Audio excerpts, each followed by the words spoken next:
Welcome, welcome, friends, to another edition of Professional Development Series with EduSmart.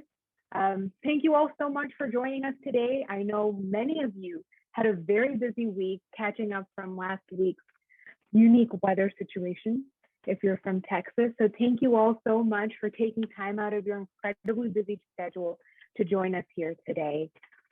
For those of you who might be new to EduSmart and joining us for the first time, welcome. My name is Devanshi. I'm EduSmart's marketing coordinator. And today I will be playing Robin to Dr. Yohanis Fuente's Batman. So I will be monitoring the chat box. I will be answering questions, taking care of technical issues in the background. So most probably after this, you won't hear from me. But just a little bit of an introduction of what EduSmart is.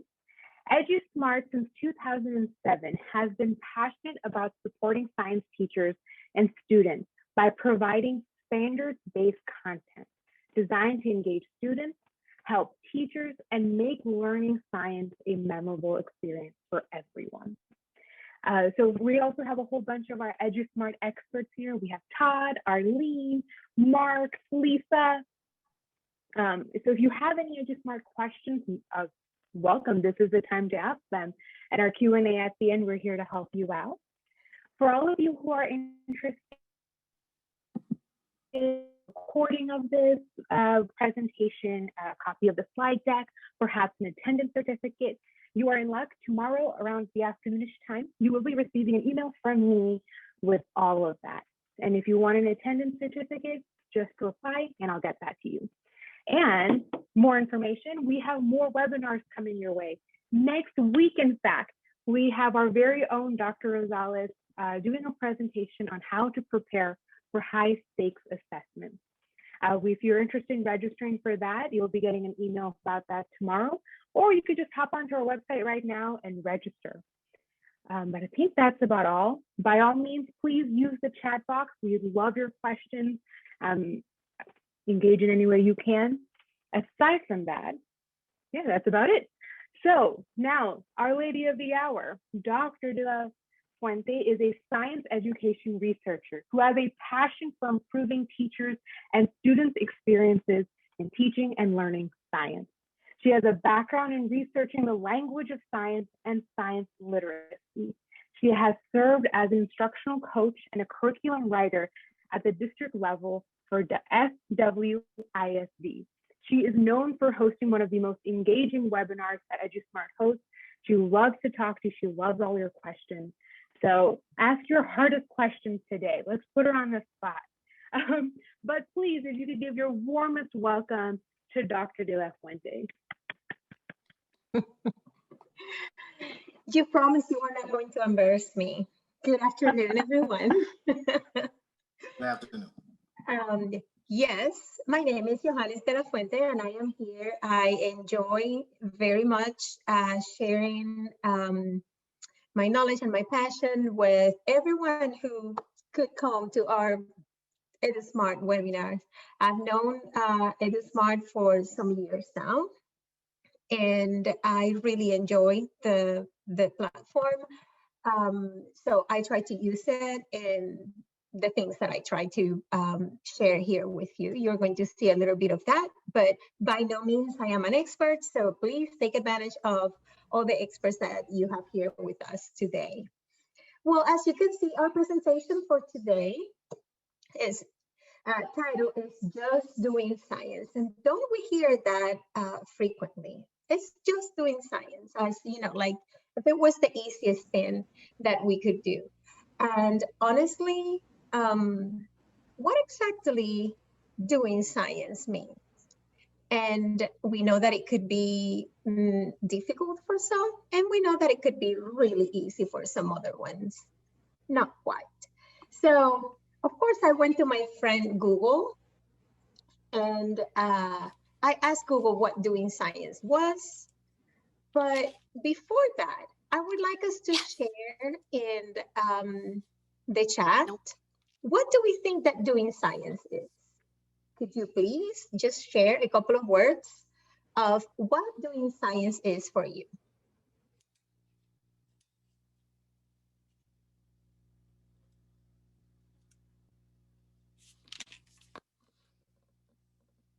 So Yohanis, you've got a good amount of responses. We have responses for doing labs, sciences, discovery learning, investigating, the 5E model, observing, listening, exploring, thinking critically to solve everyday problems, investigative activities, natural curiosity and testing, and having fun.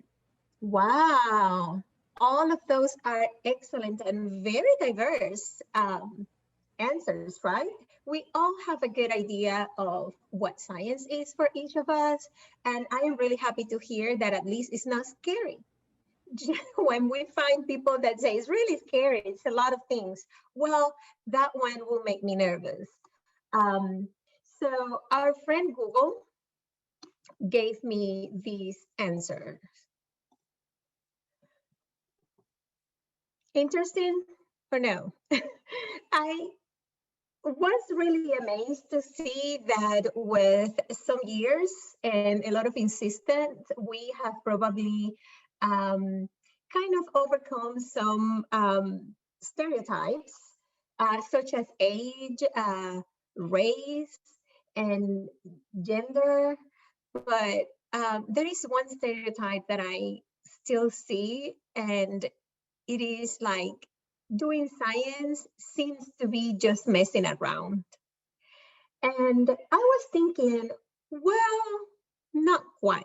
While it is fun, as so many of us said in the chat, it is not just messing around. And actually, before we can get to mess around, there is a lot of planning that needs to happen, especially if you are a science educator, if you are a science teacher, because you have to think like a scientist, and then you have to be able to communicate and teach all of these to our students, which is not easy, sure. And I thought that we generally talk about scientific inquiry and process skills and scientific practices, and we, like make it in very different ways. I also remember that we normally say descriptive or experimental investigations, which that makes me think immediately that I cannot do both of them at a time. I get to choose. But for an educator, what is this? We just want to focus on, like, what is it that we have to teach our students? And everyone comes up with, like one idea, and we need to do this and we need to do that. And there are components, and we cannot forget about a couple of things.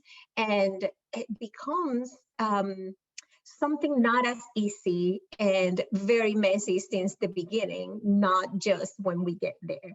So just doing science for sure. Today, just for the sake of time, I will focus on experimental investigations, and I will use in specific one simulation from EduSmart to get us through which one are the characteristics of this particular investigation.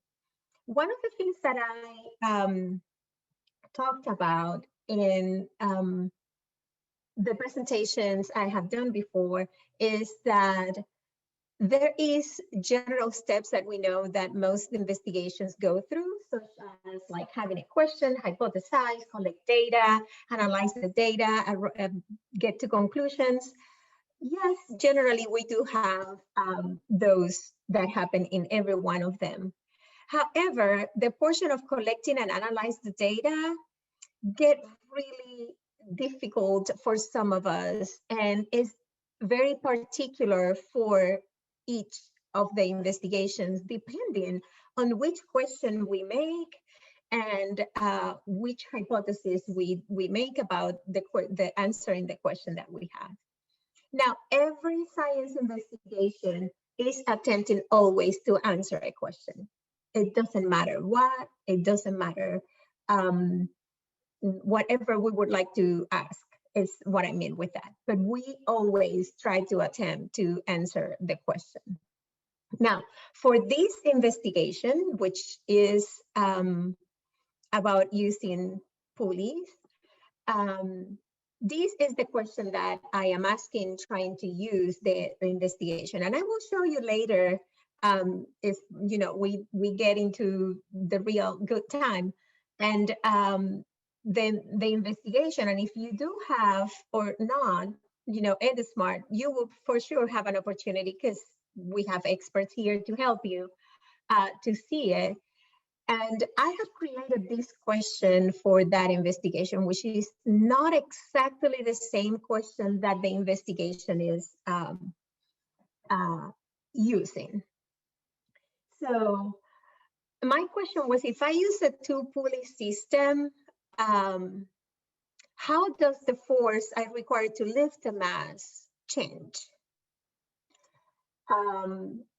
And we are going to use, the investigation uses a setting kind of like this one. We know that, we have to just use some tools and materials for doing every investigation that we do, right? So now, after we have a question, we generally like to hypothesize. And one of the things that EduSmart does, it does a really good hypothesis. But I wanted to think on more of a hypothesis that one of my children will do. Or, something that just being mischievous, probably. And then I thought, well, if I use a two-pulley system, it will make, will need to make more force to lift any mass, because I do have all of these things that I have to deal with. And all of these has some mass and some extra material for me to deal with. So I will probably need more force to be able to lift these different mass that I have in here. As I said, EduSmart does a really good prediction about the investigation. Okay, now comes the moment of collecting the data. And EduSmart takes you through a really good path of, even the child can do it on their own. And it guides you really well through what to do. I try to use the approach of, if I am the teacher, which one are the steps that I need to take if I want to use the same investigation, but ask another question, or if I want to guide my students that are a little bit more advanced to then self-create the investigation and then coming back and doing the measurements in the system. So I could be creative with the whole EduSmart system and using the same components that I have in there to work in my classroom, depending on the level of my students. Another thing I want to say is that I know that the instructional modules in EduSmart are really very liked by everyone, and those are really and highly used. However, I prefer to use first all of these other components and activities that would make the students struggle a little bit and guide them through trying to learn a more inquiry-based way, and then use the instructional modules. So I will need a setup kind of like this to collect my data, but I need also, generally we get little steps, right, to do any investigation. EduSmart does a really good job of keeping in these two notebooks that you see on the right side of the screen. The system will show you in there which one is the hypothesis they created and which one are the steps that the child needs to take to do the investigation the way they set it up directly. But I wanted us to go this path of using this question and finding details from the question that will help us plan for the investigation. So as I said, any scientists have to just come now and create a model, scientific method, sorry, the word, a scientific method of using, doing this investigation to answer in particular this question that I am doing in here. So the first thing generally is to determine which one are my variables. And We normally have an independent variable, which will be a cost, right? And will be the thing that I manipulate. And for this investigation will be used in the Pulley system. And then we normally have a dependent variable, which will be the effect that we're going to find. And will be what we measure. In this case will be, we're going to find that force needed to lift any mass. After that, we normally will need to set up the system, right? And then we will want to think of any other thing in this system that could still change without, if I don't take care of it. So that is what we call controlling the experiment. And I like to think about it that way, you know, like, are there any things that I want to keep unaltered during each of my trials? Like I want, for instance, the buckets to be the same bucket so it doesn't influence a difference in the mass. Do I want to use the same type of sand so the grains of the sand are the same and I have the same mass? So do I want to use the same mass to lift, or like in this case, for each of the trials, I'm using 3 different masses, but it's the same 3 different masses for each of the trials, as you can see.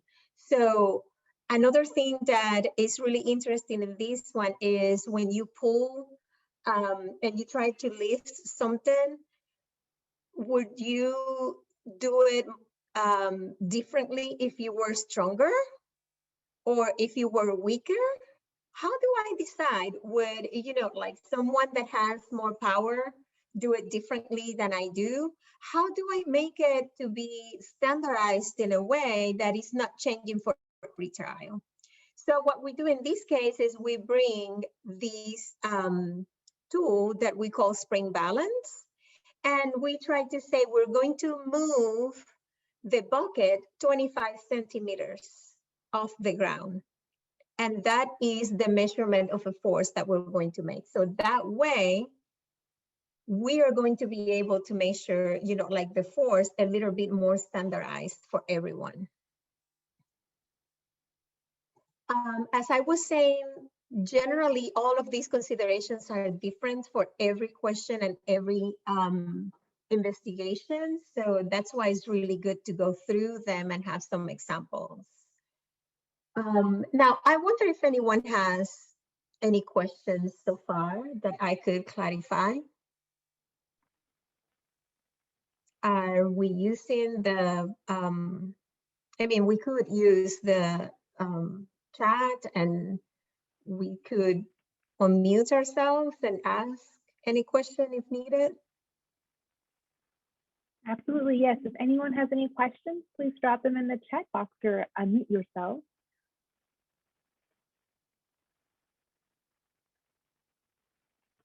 Okay, well, I wanted to say one of the things that give us headaches is which one is the control? How do I decide what is the control in an experimental investigation?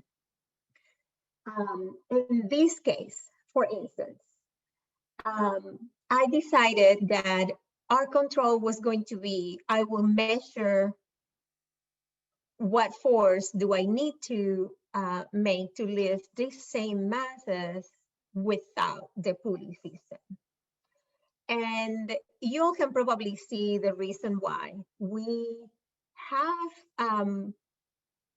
the standard, the status quo will say in many moments, you know, like what it is that is done currently and normally without doing any change or introducing any manipulation to the investigation or what I'm doing. If we do this in the case of in a research in the classroom, with classrooms, for instance, we get 4th grade classrooms and we apply the changes that we're doing to one classroom and we do observe things as they normally happen to the other one.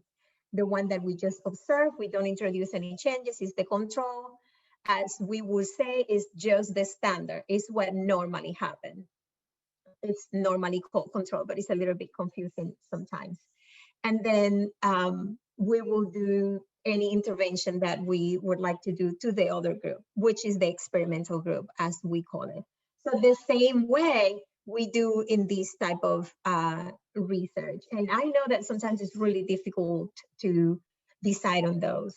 So what we do in this one is, and it is what EduSmart does in the module 2, we use the same masses and we try to lift those masses and decide, okay, if I just use a standard thing, which is nothing, if I don't use any tool, if I don't use the pulleys, what is it that what is the force that I need to use? So I can have a standard to compare. And that's the goal of having a control or standard. I like to call it standard because that way is not confusing. So we'll do that first, and then we're going to do our intervention, right? That will be second. And I will show you just a picture of kind of like it happens in there. So we can do our analysis, and then at the end I will show what is it and how is it that it looks in EduSmart if Wi-Fi help us.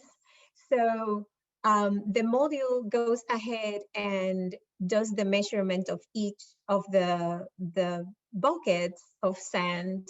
As you can see, trying to separate it from the floor at the same distance, and it gives you the opportunity for doing the measurement of the force.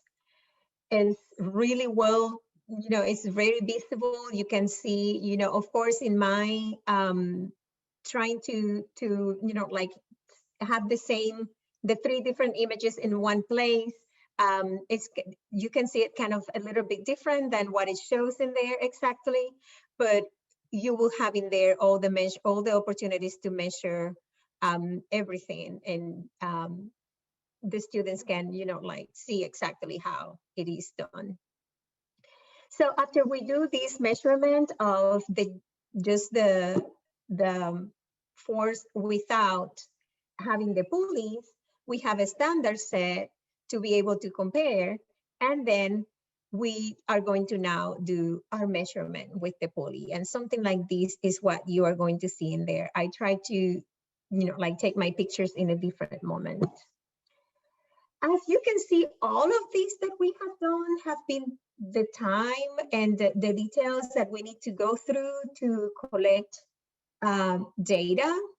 All of these portions have been collecting the data, and all of this is what is done generally when any one of us creates processes to do an investigation.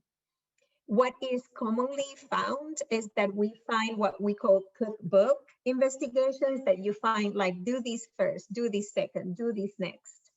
And but since our students or even our teachers generally get just the cookbook, it's really difficult sometimes to know how we do it, because we just don't get to do it often.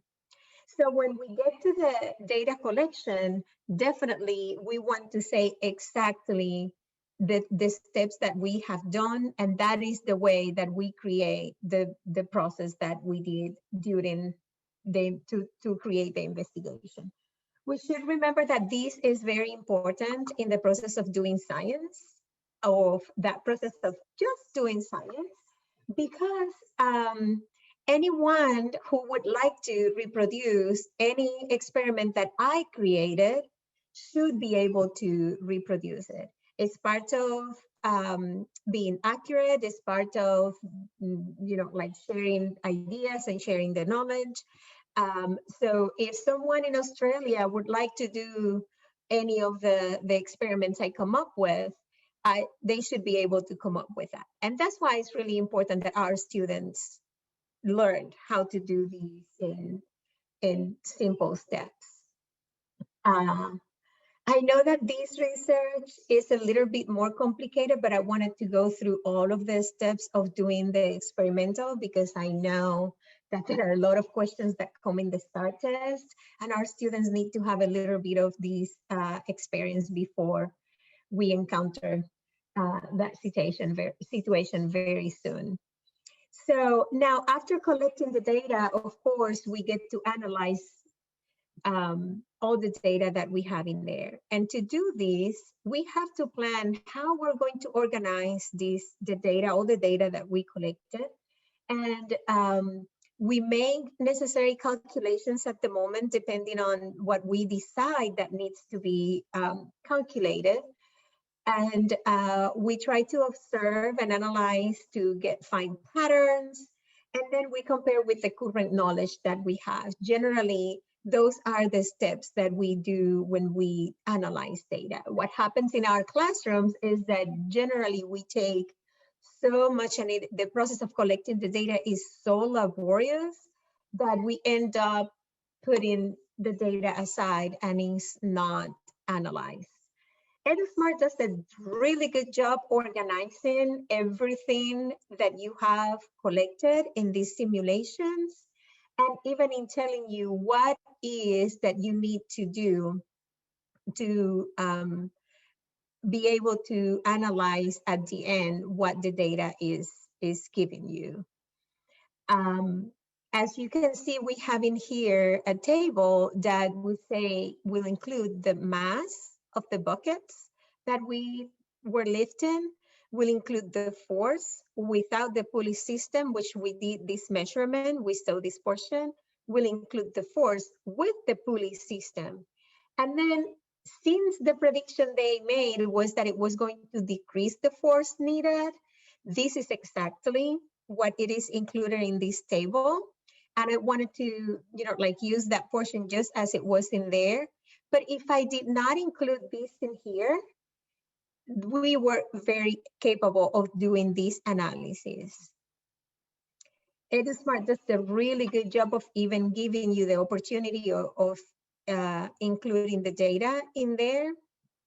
And you will see how interesting it is now when I show you what is it that it does. So are there any questions of the steps that we have done? I would like to, at this moment, show you how this looks like in EduSmart. But if there are some questions, I can stop and we can talk about the questions a little bit. It looks like we had some questions, but you answered them because we had some responses saying that, thanks, that answered my question. For example, Chantal Simpson, do you have your question? Do you want any clarification on it? Or well, she answered it. I was having a problem getting students to understand and identify the control in our investigations. And the way that you explained it was very simple by using the 2 classrooms. So I think if I present it that way, it'll help them to, they can recall that situation and use that. Yes, I think it might be more relevant to them too. Sometimes we need to teach content that is everyday life, but not their everyday life. So sometimes we need to take it to the relevancy of what happens with them and then move it to, the content. So I do think that that one helps a lot in some cases. In this case, I do believe that the idea of, what do I need to do first? I need to have some standard. And I think the language that we use also makes it confusing because we're controlling the experiment, but we are then looking for a control. And that's why I like to use the word standard. Let me standardize something that will help me continue doing observations about it and then doing some observations with my intervention. And I wrote that down as well because I like that you changed the verbiage and you did use the word standard instead of control. So I wrote that down to use too. Thank you. Thank you. I appreciate your question because sometimes it's, I mean, I know that one is one of those that we have some, questions about it. And it's different in every investigation, but I guess the more we do it, the more we get used to it. And then we start finding it easier. And the other idea is, which I was talking to, like just a partner this week, the other idea is that we set that up. We try to look for a standard, but we need to know that it's our investigation. We set our investigation. We set what the standard for our investigation will be, and then what is the intervention that we'll have. Sometimes we have the idea of it has to be this or that, and forgetting that we are the researchers. It's our investigation, so we set those standards. Good. If there are no more questions, there are more questions. But they're a little bit more technical, so we'll save them for our Q&A at the end. So you're good to go, Yohanis. Okay. Well, I just wanted to show. Can everybody see? I imagine that everybody can see. You can see, Lisa? Good, thank you. This is how the EduSmart looks. If some of you have not seen it, there are some things before this interactivity. So the interactivity does not start right here, is what I want to say. Move forward so you will see the portion that I want you to see for the investigation. But there is so much more that even if, in my opinion, if my students are advanced, or if my students, I know I can let them think through things, the interactivity guides them very well on how to do the whole investigation.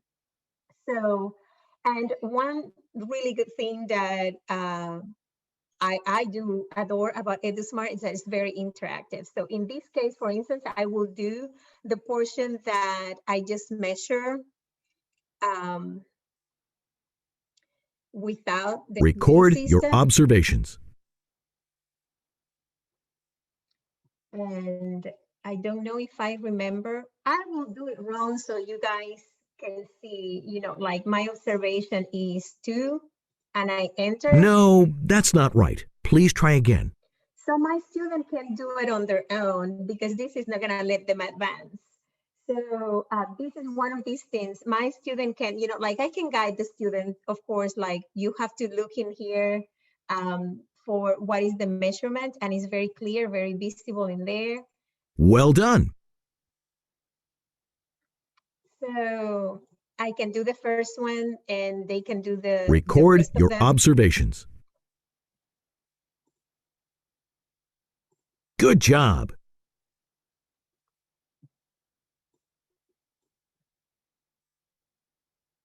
Record your observations. And do not think that it lets you go because it's the third one and we'll think that, oh, you're not going to do it wrong. No, if I still do it wrong, it tells me. No, that's not right. Please try again. It doesn't let me advance. So as the student, as the teacher, I know that my student is going to kind of, have some trial and error and some struggle, but it should get the answer that I am wanting them to get. So. Exactly. Now drag a bucket of sand onto the hook on the bottom pulley. Press the pull button to measure the force required to lift the bucket with the pulley system. Record your observations in Tess's observation chart.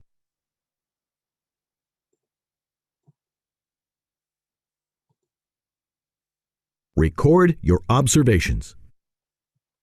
And it has the same issue in here. If I do go and make it wrong, it doesn't let me go. Correct. Please select another bucket. For the sake of time, I'm not going to insist on that, but I promise it does. Record your observations. Correct. Please select another bucket.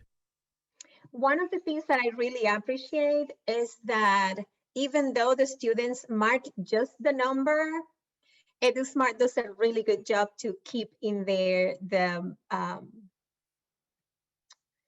newtons and the grams and, like the unit. Because sometimes I, will tell the students, what are we talking about? Lions, centimeters, what are we talking about? So it insists in adding in there what is exactly the unit that we're talking about in this case. Record your observations. Exactly. How much did the amount of force decrease when Tess used the pulley system to lift the bucket of sand? We will now fill in the last column. Find the decrease in force by subtracting the values in the third column from the values in the second. Like I was saying at the beginning, if I would be doing it as the teacher, probably I would, like do a little bit of changes, not asking the students to subtract or going into what should we do in here? Do we need to add? Do we need to subtract? So like talking more through what is the type of analysis that we need to do. However, if my students have to do it on their own, the system tells them already, the program tells them already what is it that they need to do. And they're not going to get, like lost. And it's one more thing that they would learn on how to analyze the data and what is the step and the procedure they need to follow. So definitely in here, even though they could just, like see, well, I had 4 newtons before and then 2 newtons later, we go into, like just analyze the data this way, and you're going to have information in there. And again, if I do it wrong, it doesn't let me do it. It doesn't let me continue, as you can see. So, and then I can do, if I have learned how to, I noticed also that our students have difficulties creating a strategy on how they could analyze the data at the end. And these, I believe, that helps in, how they can. Tess's conclusion is, based on the data, using a pulley system with 2 pulleys to lift a mass decreases the amount of force needed by half. Well done. Okay, one of the things that I like about this portion is that EduSmart does a really good job keeping the hypothesis right there so the students can read it. As the teacher, I would read again the hypothesis. I would talk to the student about, compare what was your hypothesis, does it go with what your results, compare with your results. It shows a way also to organize, for them to organize what their conclusions are. So let me go back to my presentation, and I hope it works well. Sometimes when you get out of these, then it doesn't, can everybody see? You're good. Okay, thank you. So this was the portion that we saw now. And as the teacher, as I said, I would probably try to go into like more details and some other, like which one is the pattern that we see, how, what trends can we see, what is it that we knew so far, and, like insist on how the standard is telling me and helping me this to see how was it that I did it without using a tool such as a Pulley system, which is the point that these experiments in particular want to make. And then we, one of the things that I'd like to emphasize is this portion of, sorry, please answer your question at the end using the evidence. Sometimes through the investigation, we go so far that we forget that we started the investigation by making a hypothesis or asking a question. In this case, because EduSmart started with the hypothesis, they go and answer in the conclusion by using the hypothesis. But if we have started just with the question, guess what we need to do at the end? Answer the question, especially when we do science fair. We find that very frequently students start talking about who knows how many other things and forget to go back and answer the question that they just had using the evidence that they are providing. So I would expect from my students to come and say, you know, like at the beginning, when I had 4 grams bucket of sand, 400 grams bucket of sand, I used 4 newtons of force when I was pulling it without using the pulley system. But with the pulley system, it was just 2 newtons. That means that I had to use less force. So there is a lot that my students could say in here. One thing as a language person too, as a science language person, I will say, allow your students to talk. Sometimes, and I will say most of the time, and actually in terms of language development, if you think children are more capable of talking before they're capable of writing or reading. We know that, right? It takes 5 years for them to go to school. We probably want to send them to school in the womb, but it takes 5 years to take them to school. So they can talk more things, and they are really intuitive, and they are really exploratory. Let them talk through the things that they see, even if they are not the answer that we're looking for. Getting to those development of the conception are very helpful for the student. And of course, we get to conclusion. As I said, generally we get to a conclusion, and in this case, EduSmart used the hypothesis. I always claim for, if we started with a question, come back and answer the question. Compare your findings with the hypothesis, compare your findings with the current knowledge that there is in science. This is the moment to go to the instructional module and trying to say, am I having the same general information about forces and how they affect and how they are different in various settings as the situation that I have. The teacher, of course, is an important component in guiding the students for this. Make generalizations if possible. So any ideas that will help me use any concept or any idea in any other situation that could be alike. And please, please, please note new questions. We should always ask our students to have more questions for future investigations when they finish to do any of the investigations that they made. Whether there are misconceptions in the question, it doesn't matter if at the end they did not develop the conception to the extent that we wanted them to develop the conception, but the questions they will ask us right after they finish doing an investigation or through this process will always help us see where is it that we need to continue helping them, and we'll keep getting them going through, you know, like the love of science, or I want to do it again, or now I want to read about it. I think it's really good food or feeding of that interest for reading and that interest for writing that we know we struggle so much with them to have. So if you guys have more questions, I will try to answer them. And I would really like to thank EduSmart for giving me this opportunity of sharing my knowledge with everyone who comes. Here is my contact information, and just let me know if you have any question. I will get them now. Awesome. Thank you so much, Yohanis. Thank you so much, Dr. Thank you. So now this opens our Q&A. So by all means, use the chat box to ask any questions you have about what Dr. Fuente has presented today, or about EduSmart. We have our EduSmart experts here today. So we did have one question, and this one's for our EduSmart experts.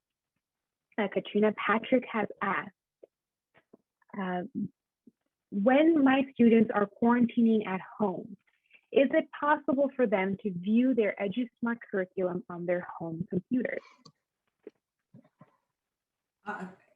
This is Arlene. Hi, Katrina. Yes, your students should be able to access EduSmart on their home computers. Any other questions? Arlene, I'm sorry, Arlene, do they need some kind of special password or anything?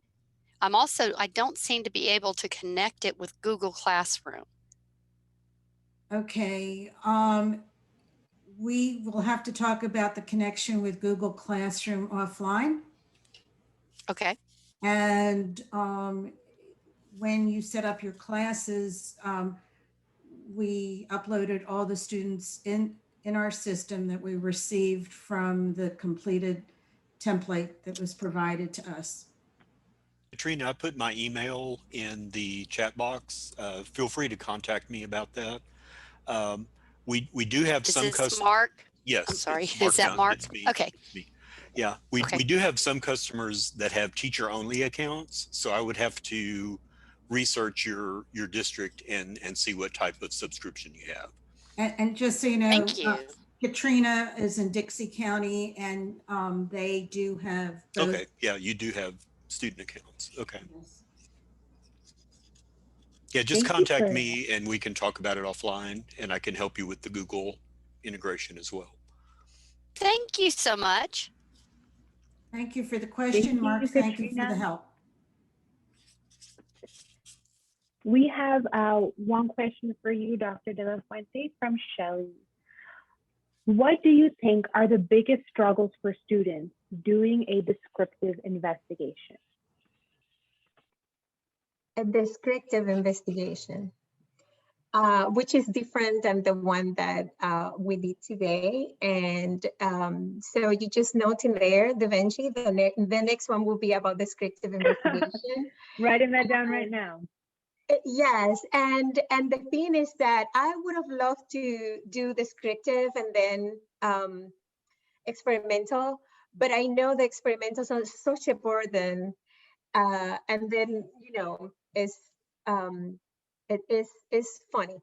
I think the biggest burden that the students have, Shelley, in doing descriptive investigation is that we focus so much on getting numbers and on getting science facts and on not doing that portion of describe what is happening during every of the wonderful hands-on activities that we could do that gets overlooked all the time.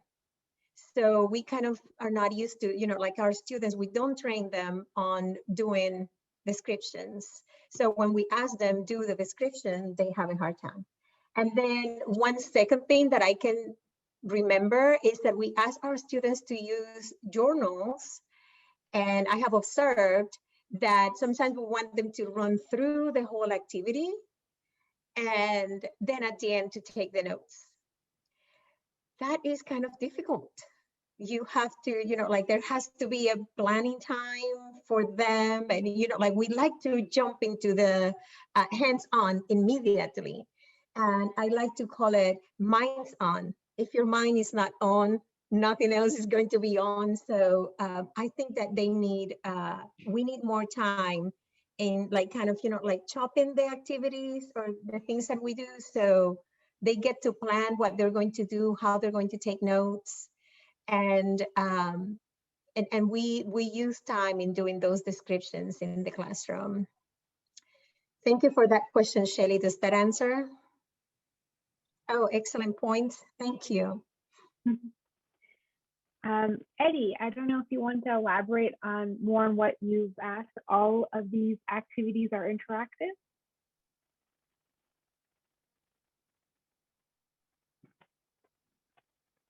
Eddie, would you like to speak more to that? Yes. I noticed that today you went over the descriptive investigation. but are all the investigations interactive in the sense that students could go online and manipulate the different variables and get the different results so that they can graph them out or come to some type of conclusion about what happened? This one was experimental, but and I will for sure allow, you know, Arlene or Mark to talk more about it if you guys find it necessary. But in my experience, there are not all of the activities are exactly this way, but there are many of them that are that way. We have various of those activities in each of the modules that EduSmart has. I have been using EduSmart since 2013, so I am not new to it. And I have always enjoyed it. And I have still teachers that ask me for it. So I brought it to the district that I was working. All right, thank you. At the moment, and we do enjoy it. But at the same time, the instructional modules, in my opinion, they're not boring because it's very much like, you know, like cartoons, but like, let's say children's in the park and talking about what they do. Or let's say just as simple as push or pull. And, you know, like it puts the children in the situation and then the child has to choose if it's a push or if it's a pull, the force that is using. Or it's not just visuals all the time. So you have various options, but I mean, Mark or Arlene or Lisa, if you can say more. I was just going to say that, Eddie, it's not like an open experimental platform where you can just, you know, do any and all types of variables that you might think about. So it is a program, but it does allow, you know, within the parameters set by the simulation or the interactivity, it allows some trial and error there. And we really have two different components. There is an interactivity it's basically like a game-based, you know, trial and error. You know, there's no grade associated with it or anything. And then the next step up is what Yohanis showed you, is our simulation, which is basically a virtual lab. But, you know, it's not something that they can just use and like just go crazy and try every different possibility that they can think about. It is guided in the sense that they have choices, but it's not open-ended, you know, endless amounts of choices for them. However, one of the things that I was saying and what I have been trying to do through the presentations that I have done is to bring the teacher, you know, like how else I use, like what I showed you today was exactly that. I created my question using what they had in there to give another option. You know, like I said, I did not use exactly the beginning, which is the portion that is setting completely the student, if the student is doing it on their own, or if the teacher wants to do exactly what is in there. But, you know, like once you see it, you can also use portions. Like every time I have done presentations, I have used some form of the simulation and extended it, you know. So once you have seen them, you know, okay, it does this, but I can also use it to do these other things. And yeah, I think it's very rich. And of course, it's not going to be like Mar says, it's not going to be endless. We wish. Yes. To be endless. I'm an old physics teacher, so I would love a platform like that where I could just play all day long. So exactly. Test everything. So, but Eddie, the way the simulations are set up, if you go from the start to the finish, is that it basically leads the student to hypothesis development, and then it allows them to do some testing, you know, series of testing to prove or disprove their hypothesis. And our simulations also have companion documents. I believe Yohanis mentioned that as well. It's like a lab handout. Thank you for that question, Eddie. That was really packed there. That was good. Thanks, Eddie. And I love the Well, question because we, as I said, one of the things that we notice is that people use the most the instructional modules. And you guys have probably noticed the ones that have come. I know some people that I read in here have been in some of the other presentations I did. I try to emphasize these because I think it's very underused. I think that, you know, like there is so much in there that sometimes we don't get to know how much we have. And I think they're very underused. And sometimes, you know, we just use the instructional modules because they are really good. So that's why I try to focus on those two, but the instructional modules are really good too. Like if you go there, you're going to enjoy it. absolutely. We had a few educators kind of share their experiences. Katrina wrote, I use EduSmart videos coupled with printables for group instruction and then quizzes for partner work. And Chantal wrote, I see that there are passages and quizzes on the platform as well. Cool. Yep. Thank you. And there are investigations also. There are some other activities that allow you to do the investigation in addition to, you know, like aside EduSmart, if you have, you know, your setup or things like that. There are readers in English and Spanish. We just put out the Word vocabulary Explorer. card. Word Explorer, yeah. We're finishing the ones in Spanish, I promise. Yep.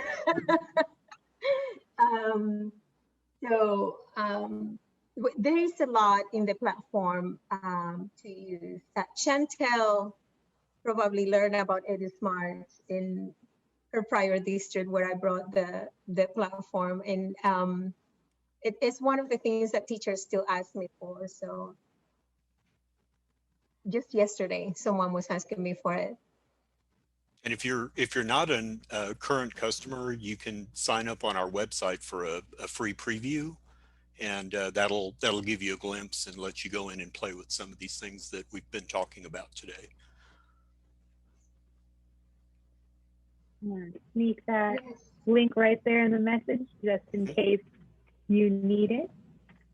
We have just about, I think, 2 minutes left. Do we have any other questions or comments or compliments? We'll take them too. Yes. But yes, do we have any other questions or stories or experiences you'd like to share? While you guys think, I just wanted to thank you all again. Well, wait a second. Do we have any questions, comments? We have the time. No? Well then, thank you so much, Dr. De La Fuente, for speaking for us today. This was very helpful, very informative, and helped us all greatly understand not only the platform, but how to better teach science. Simply just do science, you know? So thank you so much for that. Thank you, Todd, Arlene, Lisa, and Mark for joining us today to be our EduSmart experts in this conversation. All of you, thank you again for spending your Wednesday evening with us. You'll be getting an email from us tomorrow with all of our information, the recording, slide deck, our contact information, all of that. So keep an eye out for that. Again, thank you all so much, and I hope you have a wonderful evening. Thank you.